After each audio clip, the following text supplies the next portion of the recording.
તો હવે વાત કરીશું આપણે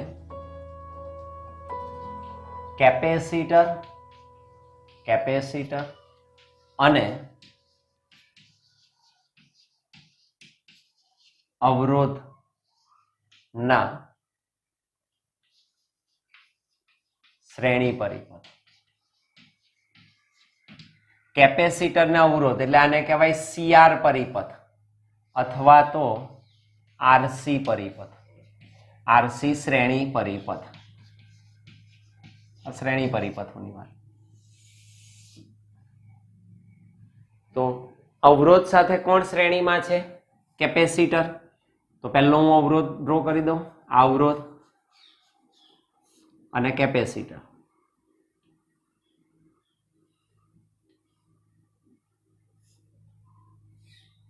એસી જોડી દેવાય તો એસી ઉદ્ગમ, વી બરાબર ખબર નથી, આપણે શોધવાનું છે. એસી સ્રોત છે, અવરોધ આર, કેપેસિટર સી. ધારો કે કોઈ એક ટી ક્ષણે પરિપથમાંથી પસાર થતો પ્રવાહ કેટલો છે? આઈ ઓફ ટી. ધારો કે કોઈ ટી ક્ષણે પરિપથમાંથી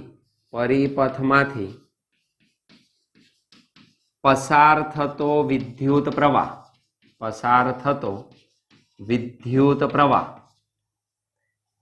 I of t, that is I maximum sin omega t. ધારી લીધો કેટલો છે?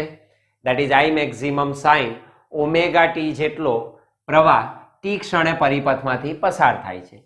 અવરોધમાંથી જ્યારે પસાર થાય ત્યારે એના બે છેડા વચ્ચે સ્થિતિમાનનો તફાવત મળે, that is VR. સી ની વચ્ચે મળે વીસી. તો અવરોધના બે છેડા વચ્ચેનો વોલ્ટેજ VR મળે, કેપેસિટરની બે પ્લેટો વચ્ચેનો વીજ સ્થિતિમાનનો તફાવત વોલ્ટેજ કેટલો મળે? વીસી મળે. આ સૂત્ર V બરાબર V મેક્સિમમ સાઇન આપણને ખબર નથી કે આગળ શું આવે, કેવો ફેઝ છે આપણે જાણતા નથી, આગળ છે પાછળ છે કેટલું છે આપણે જાણતા નથી, આપણે એને શોધવું છે. તો મહત્તમ મૂલ્ય પણ શોધીશું ને એનો ફેઝ પણ આપણે શોધી કાઢીશું. ઓકે, તો અહીં આગળ સૌથી પહેલું તો આપણે અહીં જાણી શકીએ ફરીવાર અવરોધના આરના બે છેડા વચ્ચેનો વોલ્ટેજ પ્રવાહ સાથે કેવો હોય? સમાન કડામાં હોય. એ તો સેમ જ છે. તો ફરી એને આપણે દર્શાવી શકીએ કે અવરોધક માટે પ્રવાહ અને વોલ્ટેજ બંને સમાન કડામાં હોય છે. હવે પાકું થઈ જવું જોઈએ. તો અવરોધ માટે પ્રવાહ અને વોલ્ટેજ વચ્ચેનો કોઈ કડા ડિફરન્સ હોય નહીં, બંને સમાન કડામાં હોય. અને સમાન કડામાં એટલે આ જ સૂત્ર બેઠું મૂકી દેવાનું. આઈને બદલે શું લખશો? અવરોધ ના બે છેડા વચ્ચેનો વોલ્ટેજ, તો that is equal to VR at t, T ક્ષણે, that is equal to શું લખાય અહીંયા આગળ? VR maximum sin omega. એ તો સેમ જ આવે, તો એ સીધું તમે લખી શકો. અને બીજું છે કેપેસિટરના બે છેડા વચ્ચે. કેપેસિટરમાં શું હતું? તો આપેલા કેપેસિટરમાં ઇન્ડક્ટરમાં જોયું કે પ્રવાહ વોલ્ટેજ કરતા કડામાં π/2 પાછળ હોય, તો કેપેસિટરમાં શું હશે? આગળ હોય. તો હું લખી શકું કે કેપેસિટર માટે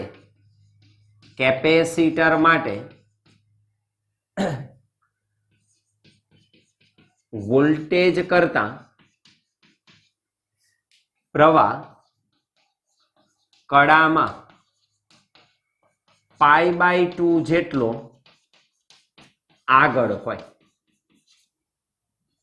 π/2 જેટલો આગળ હોય. એનો મતલબ શું થયો? કે પ્રવાહ કરતા વોલ્ટેજ કડામાં શું હશે? π/2 જેટલો પાછળ હશે. અર્થાત પ્રવાહ કરતા વોલ્ટેજ, પ્રવાહ કરતા વોલ્ટેજ કડામાં π/2 જેટલો પાછળ હોય છે.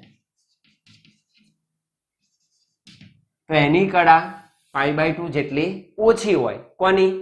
વોલ્ટેજની. પ્રવાહ કરતા, એટલે પ્રવાહ કરતા એ શું હોય? પાછળ તરફ હોય.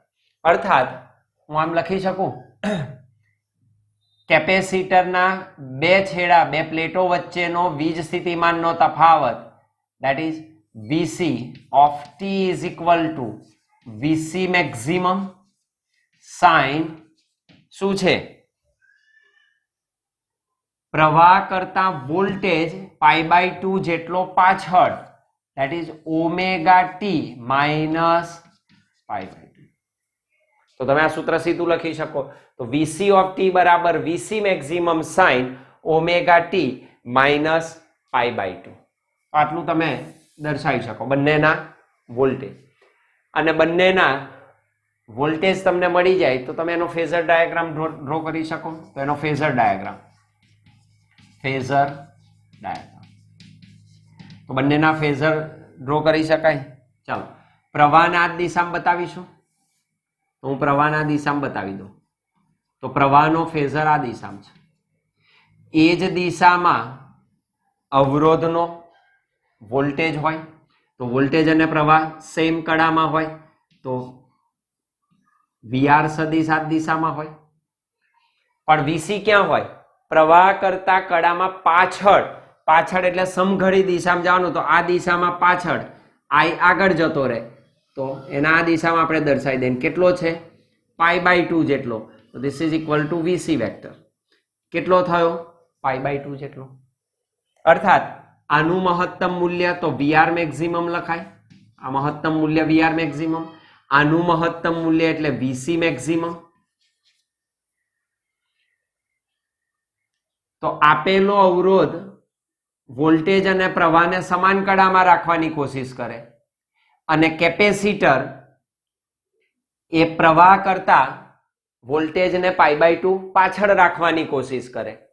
આ બંનેની લડાઈમાં પરિણામ શું આવે? બેની વચ્ચેની સ્થિતિ. ના આની સાથે રહી શકે, ના આની સાથે રહી શકે. પરિણામ ક્યાં આવે? બેની વચ્ચે. તો બેની વચ્ચે પરિણામી તમને વોલ્ટેજ મળે તો આ પરિણામી વોલ્ટેજ થયો, જેનું મહત્તમ મૂલ્ય છે V મેક્સિમમ. તો હજુ પણ એ પ્રવાહ કરતા પાછળ જ છે. કેટલો? તો કે 5. નથી જાણતા આપણે. તો 5 જેટલી કડામાં શું હોય? પાછળ હોય. તો આપેલો વોલ્ટેજ પ્રવાહ કરતા કડામાં પાછળ મળે, કારણ કે અવરોધનું તો એને પેરેલલ જ હોય. તો એને પેરેલલ નથી, π/2 જેટલું નથી. તો વચ્ચેની કોઈક સ્થિતિમાં વોલ્ટેજ પ્રવાહ કરતા કડામાં 5 જેટલો શું છે? પાછળ છે. અને આને શોધવું હોય તો આને તમે મૂકી શકો વેક્ટરની માફક. તો આ દિશામાં અહીંયા આગળ મૂકી દેવાય આને, ધેટ ઇઝ VC મેક્સિમમ. અને તમે જોઈ શકો પાયથાગોરસ પ્રમેયનો ઉપયોગ કરો તો પરિણામી મૂલ્ય મળે કે ના મળે? તો એનું મેક્સિમમ મૂલ્ય તમે મેળવી શકો પરિણામી વોલ્ટેજનું. તો પરિણામી વોલ્ટેજ શું છે? That is equal two VR સદિશ પ્લસ VC સદિશ. સદિશના ફોર્મમાં લખો તો સદિશ, કારણ કે એનો સરવાળો સાઇન એટલે સિમ્પલ હાર્મોનિક મોશન, સરળ આવર્ત ગતિ માટેનો ફેઝર તમારે ડ્રો કરવા પડે. આપણે એને સદિશ તરીકે કલ્પી શકીએ. અને સદિશમાં આપણે લખતા હતા બે પરસ્પર લંબ હોય અને ખૂણો બનાવતી દિશામાં હોય તો કેવી રીતે મૂલ્યો મળે? તો આ બંને પરસ્પર કેવા છે? પરપેન્ડિક્યુલર છે. તો એના મૂલ્યો કેવી રીતે મળે? તો V મેક્સિમમનું મૂલ્ય શું થશે? તો કે V maximum square is equal two VR maximum square plus VC maximum square. Pythagoras પ્રમેય. That means V maximum કેટલો? તો કે under route VR maximum square plus VC maximum square. પણ આપણે જાણીએ છીએ ઓમનો નિયમ ખબર છે, એના મૂલ્યો આપણે જાણીએ છીએ. પ્રવાહના સ્વરૂપે લખી શકાય. તો શું લખાય? અવરોધમાંથી પસાર થતો મેક્સિમમ પ્રવાહ I મેક્સિમમ હોય આમાં, તો I મેક્સિમમ બરાબર શું લખાય? VR maximum upon R. I બરાબર V અપોન R. અને કેપેસિટરની વાત કરું તો એમાંથી પણ પ્રવાહ તો આટલો જ જવાનો શ્રેણી જોડાણમાં. કેટલો મળે તો કે વીસી મેક્સિમમ અપન એક્સી. ભૂલ ના થાય. ઇન્ડક્ટર અને કેપેસિટરમાં એક્સી મળે. એક્સી એટલે શું? તો એક્સી શું છે? that is 1 upon omega c. એટલે કેપેસિટરનો કેપેસિટિવ રિએક્ટન્સ એનો કેપેસિટિવ રિએક્ટન્સ છે. અવરોધ જ છે તો કેપેસિટરનો કેપેસિટિવ રિએક્ટન્સ. જેમ અવરોધ પ્રવાહને નિયંત્રિત કરે એમ કેપેસિટરમાં કેપેસિટિવ રિએક્ટન્સ પ્રવાહનું નિયંત્રણ કરે. તો બંને આઈ મેક્સિમમ મળી ગયા. અર્થાત અહીંથી તમને મળે વીઆર મેક્સિમમ એટલે કેટલું? I maximum R. VC maximum કેટલું? I maximum XC. બંનેના મૂલ્યોમાં મૂકી શકાય. તો વી મેક્સિમમ બરાબર અંડર રૂટ શું લખો અહીંયા આગળ? તો કે I maximum square R square plus I maximum square XC square. તો બેવના મૂલ્યો મેં મૂકી દીધા. અર્થાત વી મેક્સિમમ બરાબર બંનેમાંથી આઈ મેક્સિમમ સ્ક્વેર કોમન નીકળે, એને બહાર લઈ લો તો વર્ગમૂળની બહાર આવે એટલે I maximum common under root R square plus XC square. અને તમે જુઓ આ સૂત્ર વી બરાબર આઈ આર. તો આ જે પદ મળ્યું એ કોના તરીકે વર્તે? રેઝિસ્ટન્સ તરીકે વર્તે. અવરોધ જેવું જ પદ છે તો આ પદ અવરોધ જેવું જ વર્તન કરે. કારણ કે આપણે તેવું જ જોવા ટેવાયેલા છે ને ઓમનો નિયમ. વી બરાબર આઈ આર. તો મહદઅંશે ઓમનો નિયમ તમને બધે મોટા ભાગે દર્શન દેશે. તો વી મેક્સિમમ બરાબર આઈ મેક્સિમમ આર. તો આર મળે જેને આપણે ઝેડ વડે દર્શાવીશું. ધેટ મીન્સ વી મેક્સિમમ બરાબર આઈ મેક્સિમમ ઝેડ. જ્યાં ઝેડ બરાબર શું? Under root R square plus XC square. શું મળ્યો? પરિપથનો ઇમ્પીડન્સ. અવરોધ જ છે. ઇમ્પીડન્સ એટલે અવરોધ, પણ સંયુક્ત રીતે અવરોધ અને કેપેસિટરના શ્રેણી જોડાણનો થયો. તો એમાં આવે under root R square plus XC square. તો તમારો ઇમ્પીડન્સ ડાયાગ્રામ ડ્રો કરી શકો. તો આનો આપણે ઇમ્પીડન્સ ડાયાગ્રામ ડ્રો કરીએ.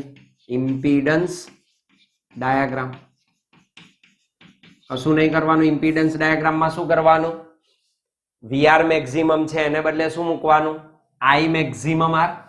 આઈ મેક્સિમમ આર. તો આ દિશામાં તમને શું મળશે? આઈ મેક્સિમમ આર. અને વીસી મેક્સિમમ છે એ દિશામાં શું લેવાય? તો વીસી મેક્સિમમ ને બદલે લખાય આઈ મેક્સિમમ એક્સી. આઈ મેક્સિમમ જવા દઈએ આપણે, બેઉ સમાન જ છે. રાઈટ. તો આનું પરિણામ શું મળે? તો એ બેનું પરિણામ વી મેક્સિમમ હતું. તો વી મેક્સિમમ શું છે? આઈ મેક્સિમમ ઝેડ. તો આઈ મેક્સિમમ ઝેડ તમને આ દિશામાં મળે. That is Z impedance. કારણ કે આઈ મેક્સિમમ નીકળી જશે. અને પરિણામ આ કેટલો કોણ?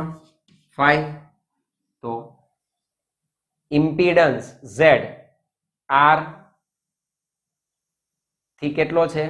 ફાઈ જેટલો પાછળ તમને મળે.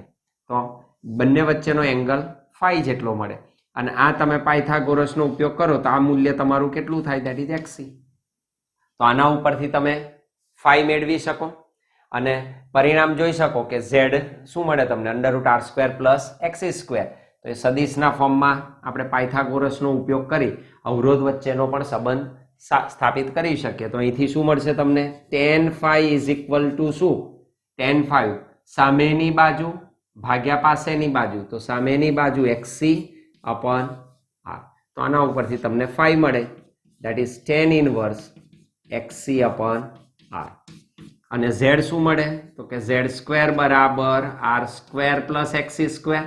અર્થાત ઝેડ બરાબર under root R square plus XC square. તો અહીં તમે જોઈ શકો છો કે પ્રવાહ કરતા વોલ્ટેજ કડામાં ફાઈ જેટલો શું છે? પાછળ છે. અર્થાત વોલ્ટેજનું સૂત્ર શું થાય? તો કે વી બરાબર વી મેક્સિમમ સાઇન શું લખી શકું? Omega t minus phi. તો અહીંયા આગળ કડામાં ફાઈ જેટલો પાછળ મળે તમને. તો વોલ્ટેજ ફાઈ પાછળ છે, ઇન્ડક્ટરમાં શું હતો? આગળ. તો આ થયો તમારો આરસી પરિપથ. અગાઉ આપણે જોયો તે હતો આરએલ પરિપથ. ઉદાહરણ 7.6 તો હમણાં જે બધી વાતો કરી એનો અહીં ઉપયોગ તમને જોવા મળશે. 220 વોલ્ટ 50 હર્ટ્ઝ એસી સ્રોત સાથે 200 ઓહ્મનો અવરોધક અને 15 માઇક્રોફેરાડના કેપેસિટરને શ્રેણીમાં જોડવામાં આવેલ છે. તો અવરોધક અને કેપેસિટરને શ્રેણીમાં જોડેલા છે એટલે અહીં આગળ આરસી શ્રેણી પરિપથ છે. પરિપથમાં પ્રવાહ ગણો, અવરોધક અને કેપેસિટરના બે છેડા વચ્ચેનો વોલ્ટેજ આરએમએસ વોલ્ટેજ શોધો. શું આ વોલ્ટેજનો બૈજિક સરવાળો સ્રોત વોલ્ટેજ કરતા વધુ છે? જો હા તો આ વિસંગતતાનો ઉકેલ જણાવો. દર્શાવીએ. જો કિંમતો પહેલા મૂકી દઈએ. 220 વોલ્ટ વીઆરએમએસ આપી દીધું. વીઆરએમએસ આ કહ્યું હતું આપણે, કશું જ ના કહ્યું હોય તો એ આરએમએસ મૂલ્યો છે વોલ્ટેજ પ્રવાહના. That is 220 volt. 50 હર્ટ્ઝ આવૃત્તિ, ન્યુ બરાબર 50 હર્ટ્ઝ. 200 ઓહ્મનો અવરોધક, આર બરાબર 200 ઓહ્મ અને 15 માઇક્રોફેરાડનું કેપેસિટર, તો કેપેસિટન્સ આપ્યું 15 માઇક્રોફેરાડ એટલે કે 15 ગુણ્યા 10⁻⁶ ફેરેડ. બંનેને શ્રેણીમાં જોડેલ છે.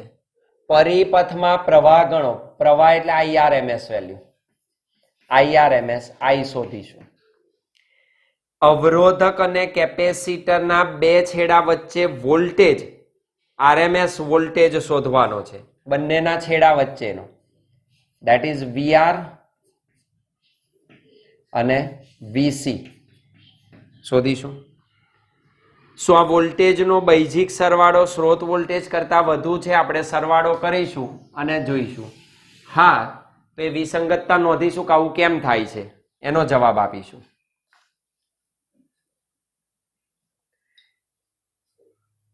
ચાલો તો આ ક્લિયર થઈ ગયું. કયો પરિપથ છે? આરસી. જોઈ લો અહીંયા આગળ હું રફલી ડ્રો કરી દઉં. આ અવરોધ છે, આ કેપેસિટર અને અહીંયા આગળ આ એસી સ્રોત છે. અવરોધ, કેપેસિટર, એસી સ્રોત. વી વોલ્ટેજ, આના બે છેડા વચ્ચે વીઆર, આના બે છેડા વચ્ચે વીસી. પરિપથમાંથી આઈ જેટલો પ્રવાહ પસાર થાય છે. ઓકે, તો એનું આરએમએસ મૂલ્ય શોધવાનું છે આપણે. પ્રવાહ એટલે આરએમએસ મૂલ્ય. ચાલો, કયો પરિપથ છે તો એ લખી દઈએ પહેલા. આરસી શ્રેણી પરિપથ.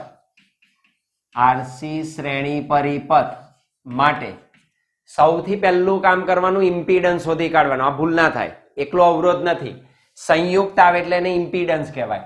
આરસી શ્રેણી પરિપથ માટે પરિપથનો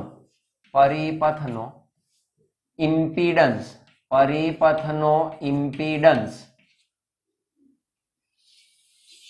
શું લખાય? ઇમ્પિડન્સ. તો પરિપથનો impedance Z is equal to, સૂત્ર સીધું ક્લિયર હોવું જોઈએ. Z બરાબર શું? તો કે √ વર્ગમૂળમાં શું લખાય? R² plus XC². R² plus XC². XC² શોધવા પડે તો જ્યાં XC બરાબર શું? 1/ωc. ઓમેગા નથી આપ્યો, મહદઅંશે તમને આવૃત્તિ જ આપશે તો ઓમેગાનો આવૃત્તિ સાથેનો સંબંધ દર્શાવતું સૂત્ર લખાય 1/2πν into c. That is equal to, મૂલ્ય શોધી કઢાય તો 1/2 ઇન્ટુ 3.14 ઇન્ટુ ન્યુ એટલે 50 ઇન્ટુ c એટલે 15 ગુણ્યા 10⁻⁶. This is equal to 1/50 દૂસો એટલે -4 થયા, ઉપર જાય એટલે +4 અને છેદમાં રહેશે 3.14 ગુણ્યા 15. એટલે અહીંયા આગળ આપણે લઈ લઈએ 100 × 10⁻² ડિવાઇડેડ બાય 3.14 ગુણ્યા 15 આનું સાદું રૂપ આપણે આપવું પડે. XC બરાબર તો અહીં થાય 2.123 ગુણ્યા 10⁻2 અર્થાત XC બરાબર થાય 212.3 ઓમ. અવરોધ મળી ગયો. કેપેસિટરનો કેપેસિટિવ રિએક્ટન્સ કેટલો 212.3 ઓમ જેટલો મળે છે. સારું, અહીં કિંમત મૂકી Z શોધી કઢાય. That means Z is equal to under root R square. R છે આપણી પાસે 200 નો વર્ગ. XC મળી ગયો 212.3 નો વર્ગ. So this is equal to આનું સાદું રૂપ આપણે આપી શકીએ. That is 291.67 ઓમ. આનો વર્ગ વત્તા આનો વર્ગ અને એના આખાનું વર્ગમૂળ. That is equal to, you can calculate, 291.67 ઓમ. આટલું મળે. એનું સાદું રૂપ તમે આપી શકો. That is Z. ઇમ્પિડન્સ અવરોધ મળી ગયો. ચાલો, અવરોધ મળે એટલે મને પ્રવાહ મળી જાય. તો પહેલું એ શોધી કાઢીએ. પ્રવાહ શોધવાનો છે. RMS પ્રવાહ, અસરકારક પ્રવાહ કેટલો મળે? તો સીધું સૂત્ર છે IRMS બરાબર VRMS અપન Z. I બરાબર V અપન R. ઓમનો નિયમ જ ઉપયોગમાં લેવાનો. IRMS બરાબર VRMS અપન Z. That is equal to VRMS એટલે 220 divided by Z 291.67 અર્થાત IRMS બરાબર 220 ભાગ્યા 291.67. That is 0.755 ampere. આ તમને પ્રવાહ મળશે. That is 0.755 ampere. આટલો પ્રવાહ પ્રાપ્ત થાય. આ પહેલાનો આન્સર આવ્યો. બી માં આપણે શોધવાનું છે અવરોધ અને કેપેસિટરના બે છેડા વચ્ચેનો સ્થિતિમાનનો તફાવત. વોલ્ટેજ શોધવાના છે VR અને VC. તો R ને સમાંતર voltage, that is VR is equal to V is equal to IR. That is IRMS. પ્રવાહ તો આટલો જ જાય. IRMS into શું લખાય? R અવરોધ is equal to 0.755 into R એટલે 200. તો તમને VR મળશે 151 વોલ્ટ, લગભગ 151 વોલ્ટ. This is VR. તો અવરોધના બે છેડા વચ્ચેનો સ્થિતિમાન કેટલું મળશે? 151 વોલ્ટ. સેમ વે C ને સમાંતર, કેપેસિટરને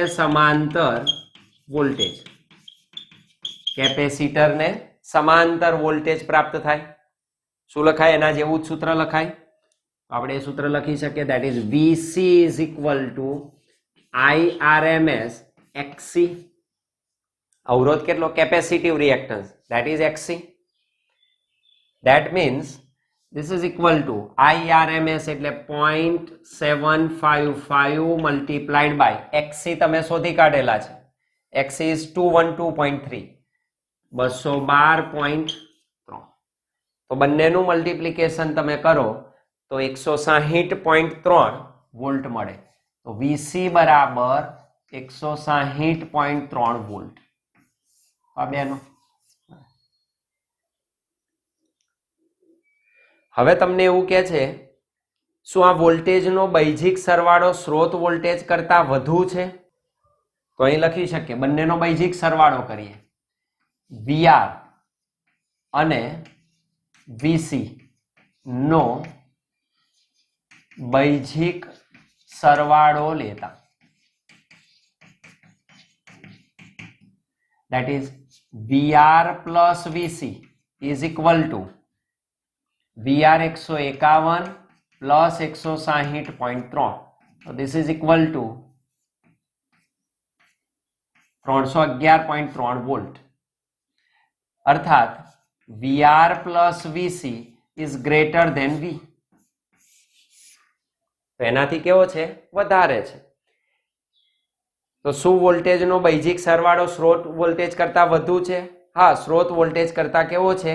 વધુ છે. તો વિસંગતતાનો ઉકેલ જણાવો કેમ થાય છે? તો આજે વિસંગતતા મળી, વિસંગતતાનો ઉકેલ આવી રીતે તમે સરવાળો કરો તો ગ્રેટર ધેન જ મળે. પણ એ વિસંગતતા કઈ? તો આપણે જોયું હતું. આપણે કોની વાત કરીએ છીએ? આરસી શ્રેણી પરિપથની. આરસી શ્રેણી પરિપથમાં ફેઝર ડાયાગ્રામ ક્લિયર છે. Phasor diagram. તો ફેઝર ડાયાગ્રામમાં શું હતું? તો ફેઝર ડાયાગ્રામમાં વીઆર સદિશ આ દિશામાં છે, વીઆર સદિશ આ દિશામાં, અને વીસી સદિશ કઈ દિશામાં હોય? આ દિશામાં મળે, ધેટ ઇઝ વીસી સદિશ. કારણ પ્રવાહ દિશામાં હોય, પ્રવાહ હંમેશા આરની દિશામાં હોય, યાદ રાખવું. પ્રવાહ હંમેશા આરની દિશામાં હોય. અને પરિણામી જે વોલ્ટેજ મળે તમને, પરિણામી વોલ્ટેજ, એ પરિણામી વોલ્ટેજ હંમેશા ઇમ્પિડન્સ ડાયાગ્રામમાં ઝેડની દિશામાં હોય. તો વીઆર સદિશ અને વીસી સદિશ વચ્ચે કેટલો એંગલ છે? 90 ડિગ્રીનો કડા તફાવત π/2 છે વીઆર અને વીસી વચ્ચે. કેટલો કડા તફાવત છે? π/2. અહીં વીઆર સદિશ અને વીસી સદિશ વચ્ચેનો કડા તફાવત π/2 છે, જેથી V બરાબર વીઆર પ્લસ વીસી લખી શકાય નહીં. આવું ના લખાય. શું કરવું પડે? વર્ગમૂળ કરવું પડે તમારે. તો શું કરાય? તો શું લખી શકો તમે? તો કે that is V is equal two √VR² plus VC² લખવું પડે. V બરાબર √ શું થાય? VR² plus VC². અર્થાત that means V is equal to √VR². તો તમારી પાસે VR નું મૂલ્ય છે 200 નો વર્ગ, સોરી VR અવરોધના બે છેડા વચ્ચેનો સ્થિતિમાનનો તફાવત 151, 151 નો સ્ક્વેર, પ્લસ VC 160.3 નો વર્ગ, 160.3 નો વર્ગ, that is equal to. તો આનું પરિણામ તમારે લાવવું પડે. તો આનું તમે વર્ગમૂળ શોધી શકો, કિંમત મેળવો. 151 નો વર્ગ વત્તા 160.3 નો વર્ગ. તો આનું વર્ગમૂળ 220.22, that is nearly equal to 220 volt. તો જ તમારો પરિણામી વોલ્ટેજ ઇક્વલ મળે. સીધા બૈજિક સરવાળાથી ના મળે તો વધતો બતાવાય. એટલે આના ઉપરથી પણ આપણે કહી શકીએ કે આની મહત્તા છે કે આનો સરવાળો તમે સાદા બીજગણિતની રીતે કરી શકો નહીં. તો આ જ તમને મૂલ્ય શાનું મળે? That is VRMS. તમારું VRMS નું મૂલ્ય પરત મળે.